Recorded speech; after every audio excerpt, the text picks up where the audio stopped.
I still remember the warmth of that Sunday morning.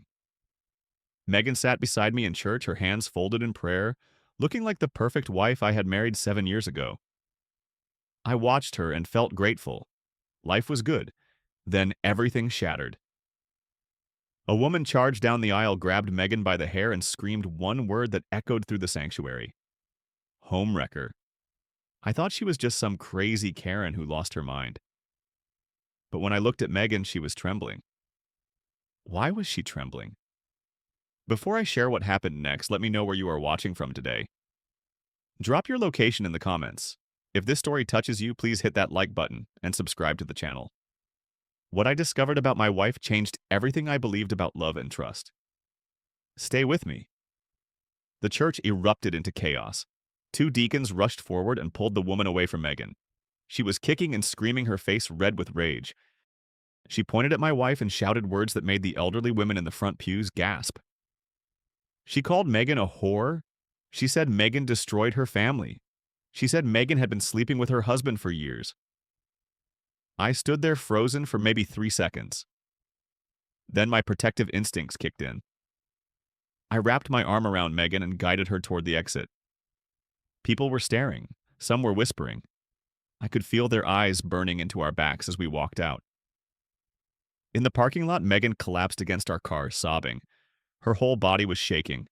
I held her and told her everything would be okay. I told her that woman was clearly disturbed. I asked her if she knew who that woman was.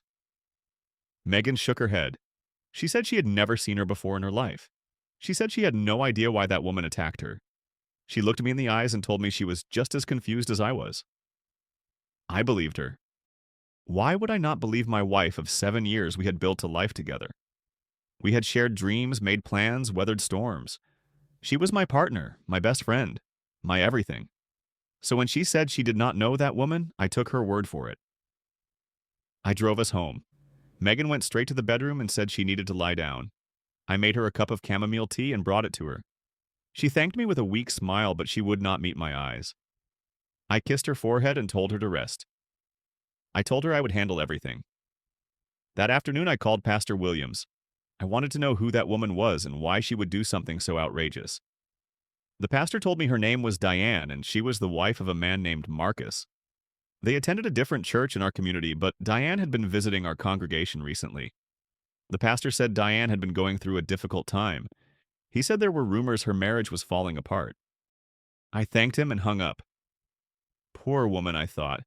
She must have had some kind of breakdown and targeted Megan by mistake. These things happen.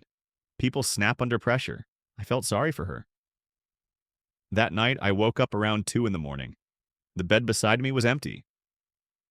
I found Megan in the bathroom, the door slightly open, her face illuminated by her phone screen. Her thumbs were moving fast, typing something. When she noticed me standing there, she nearly dropped the phone. I asked her what she was doing. She said she could not sleep and was texting her mother. She said she was telling her mom about what happened at church. I nodded and went back to bed. But something felt wrong. Megan never texted her mother at 2 in the morning. Her mother went to bed at 9 every night. I pushed the thought away. I was being paranoid. My wife had just been attacked in public. Of course she was acting strangely. Anyone would. The next few days were strange. Megan called her boss and said she needed a mental health break. She said the incident at church had traumatized her. Her company approved a week of paid leave. But here is the thing, she did not stay home. Every day she said she was meeting friends for coffee or going to yoga or running errands. She was out of the house more than when she was working. I noticed she had changed her phone password too. We used to know each other's passwords. It was never a big deal. But when I casually picked up her phone one evening to check the time, she snatched it from my hand. She said she had changed it for privacy. She said everyone deserved some privacy. I told myself she was just stressed. I told myself trauma can change people temporarily. I told myself to be patient and supportive. But deep down, a tiny seed of doubt had been planted, and it was starting to grow. A week after the church incident, I could not stop thinking about Diane. Something about the way she had looked at Megan haunted me. That was not the look of a woman who had the wrong person. That was the look of a woman who knew exactly who she was attacking. I found Diane on Facebook. Her profile was mostly private, but I could see her profile picture. She was standing next to a tall man with dark hair and a confident smile. His name was Marcus. I stared at his face for a long time. Something about him seemed familiar, but I could not place where I had seen him before. I scrolled through what little I could see on her page. One post was public. It was from 3 months ago. She had written something about betrayal. She wrote about how the people you trust the most can hurt you the deepest. She wrote about discovering that your whole life was a lie. At the time, I thought she was being dramatic. Now I was not so sure. 2 days later, I found the first real evidence. I was doing laundry, emptying the pockets of Megan's jacket before throwing it in the wash. My fingers touched a piece of paper. I pulled it out. It was a receipt from the Grandview Hotel, one of the most expensive places in the city. The date on the receipt was from 3 weeks ago. That was the weekend Megan said she was visiting her mother in Ohio. My hands were shaking as I dialed my mother-in-law's number. We made small talk for a few minutes. Then I casually asked how her visit with Megan had gone.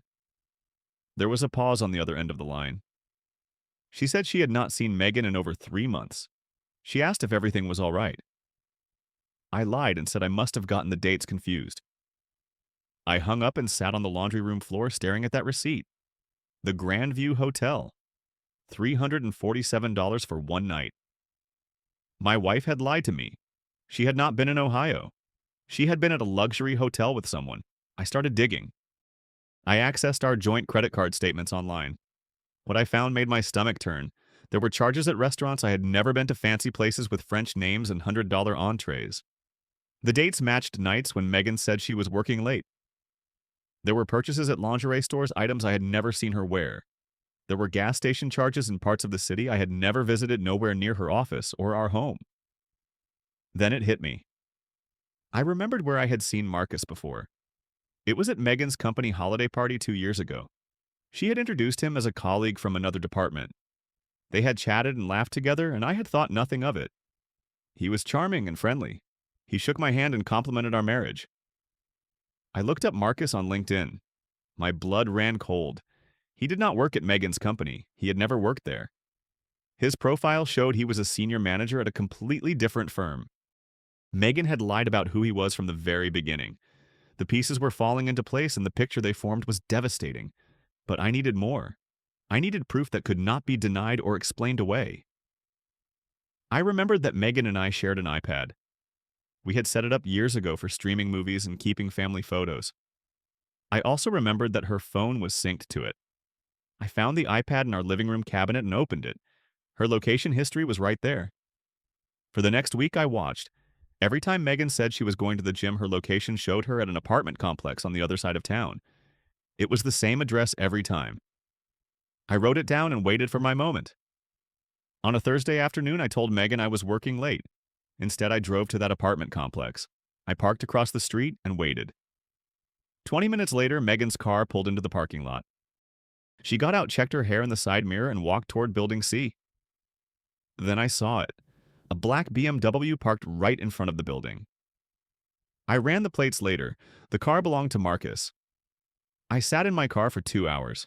I watched the sun set and the lights come on in a third-floor window. I imagined what was happening up there.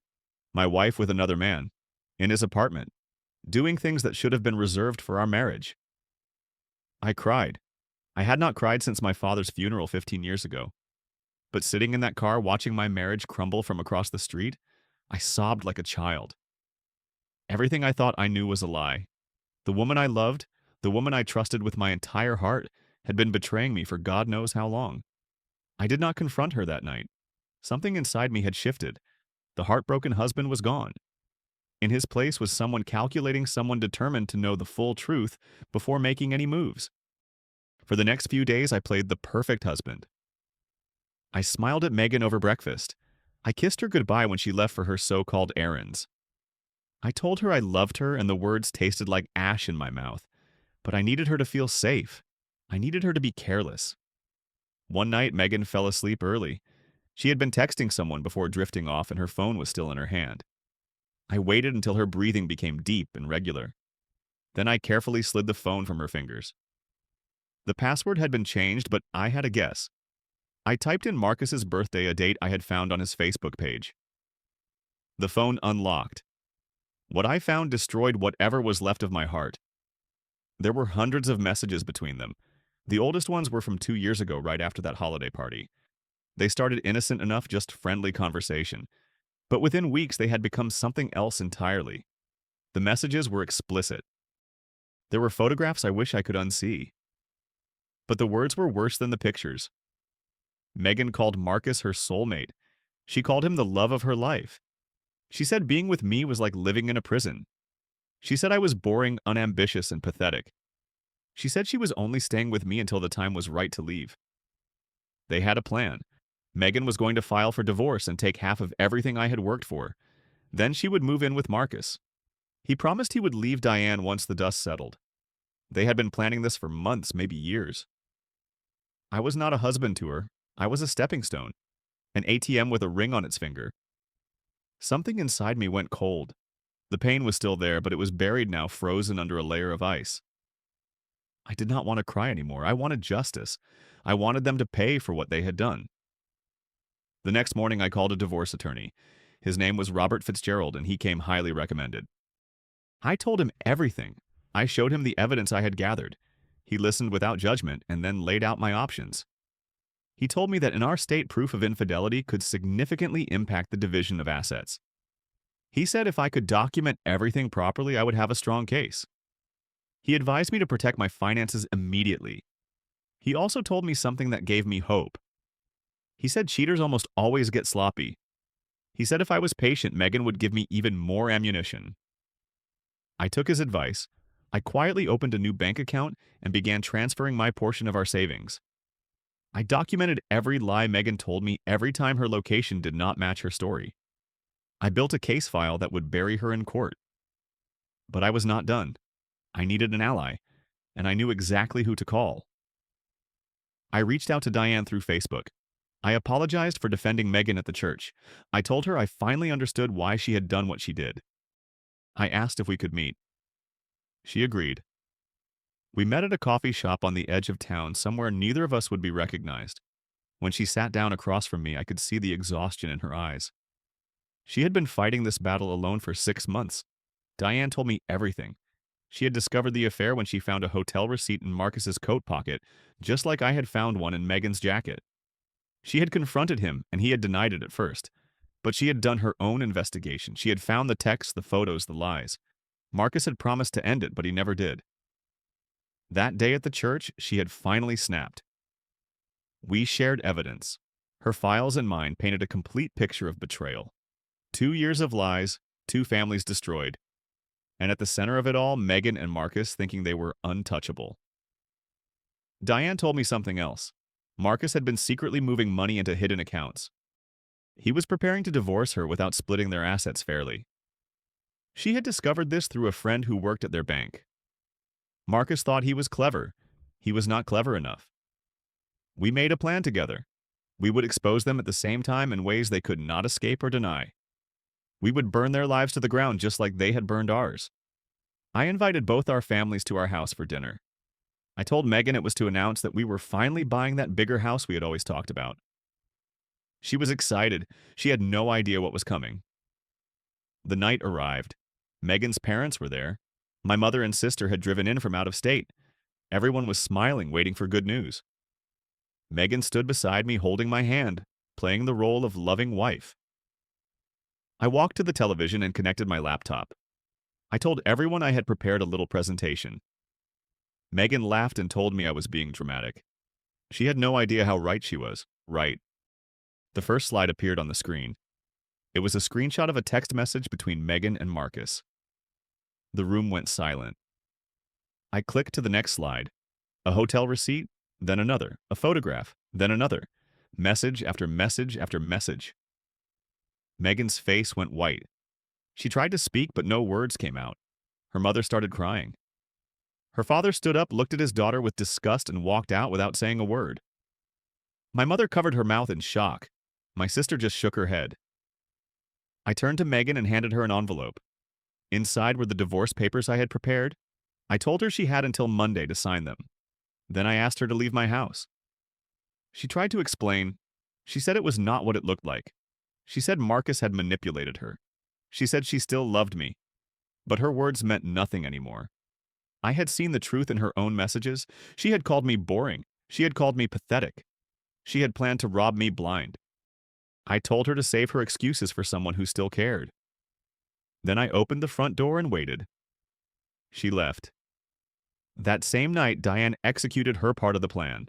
She sent a detailed email to the Human Resources Department at Marcus's company. She included evidence of the affair evidence that violated the morality clause in his employment contract. By Monday morning, Marcus was fired. His career was over. His reputation was destroyed. And when Diane filed for divorce with her mountain of evidence, the court awarded her 60% of their assets plus the house. As for Megan and Marcus, their fairy tale romance did not survive reality. Without his job, Marcus had nothing to offer. He blamed Megan for the exposure. She blamed him for not being more careful. Within 2 months of being discovered, they had broken up completely. The great love story was nothing but ashes. The divorce was finalized 4 months later. The judge reviewed the evidence and ruled in my favor. I kept the house. I kept most of my retirement savings. Megan walked away with almost nothing, which was exactly what she deserved. But here's the thing about winning. It does not heal you. It does not undo the betrayal. It does not fill the empty space where your trust used to live. For weeks after the divorce, I wandered through my house like a ghost. Every room held memories. The kitchen where we had cooked together. The living room where we had watched movies on Friday nights. The bedroom where I had held her and believed every lie she whispered. I could not sleep. I replayed every moment of our marriage, searching for signs I had missed. I wondered if I could have done something different. I wondered if any of it had ever been real. The pain was overwhelming. Some nights I just sat in the dark and stared at nothing. I had won the battle, but I felt like I was losing the war. My turning point came when I started seeing a therapist. Her name was Dr. Pamela Rhodes, and she specialized in helping people recover from betrayal. She did not tell me to forgive Megan. She did not tell me to forget. She helped me understand that what happened was not my fault. She helped me see that Megan's choices reflected her character, not my worth. I started running every morning. At first it was just a way to exhaust myself so I could sleep, but eventually it became something more. It became a meditation, a time to clear my head and focus on moving forward instead of looking back. I reconnected with old friends, guys I had drifted away from during my marriage. Megan had never liked them, and I realized now that she had slowly isolated me from everyone who might have seen through her act. Getting those friendships back felt like reclaiming pieces of myself I had lost. Work became a sanctuary.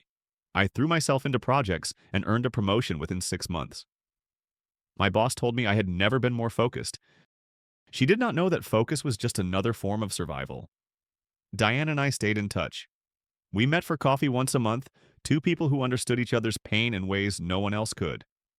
There was never anything romantic between us. We were just fellow survivors helping each other navigate the wreckage. She introduced me to her circle of friends. I started going to game nights and barbecues and birthday parties. My world expanded. I laughed again. I felt alive again. 1 year after the divorce, I found myself sitting on my back porch on a Sunday morning. The sun was rising over the yard, painting everything gold. I was drinking coffee and listening to the birds, and I realized something important. I was at peace. The anger was gone.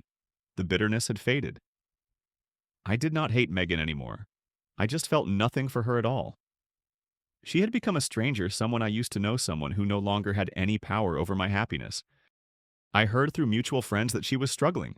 She worked a low-paying job now and lived in a small apartment on the rough side of town. Marcus had moved to another state and wanted nothing to do with her. She was alone. I did not feel happy about her misfortune. I did not feel sad either. I just felt a distant kind of pity for someone who had thrown away everything for a fantasy that was never real. The lesson I learned from all of this is simple but hard-earned. Betrayal is devastating, but it is not the end of your story. It is just the end of a chapter you did not know needed to close. Sometimes the person you would take a bullet for is the one holding the gun. And when you finally see them for who they truly are, you realize the bullet was never really about you. It was always about their own broken pieces, the ones they refused to fix. Trust is precious. Give it wisely. Love deeply, but never lose yourself in someone else. And if the worst happens, if someone you trusted destroys your world, know that you have the strength to rebuild. You have the power to create something better from the ruins. I do not know what the future holds for me. Maybe I will find love again someday. Maybe I will not. But for the first time in years, I'm excited to find out. I am no longer defined by what Megan did to me. I am defined by how I rose from the ashes. And that is a victory no one can ever take away. Now I want to hear from you. Have you ever discovered that someone you trusted completely was living a double life? How did you find the strength to move forward? Share your story in the comments below. Your experience might help someone else who is going through the same pain right now. If this story resonated with you, please give it a like. It helps more people find these stories and know they are not alone. Subscribe to the channel if you have not already and hit that notification bell so you never miss a new story. Share this video with someone who needs to hear it today. Thank you for being here with me. Thank you for listening. Whatever you are going through right now, I hope you find your peace. I hope you find your strength. And I hope you always remember that no betrayal, no matter how painful, can define who you are unless you let it. Take care of yourselves. I will see you in the next one.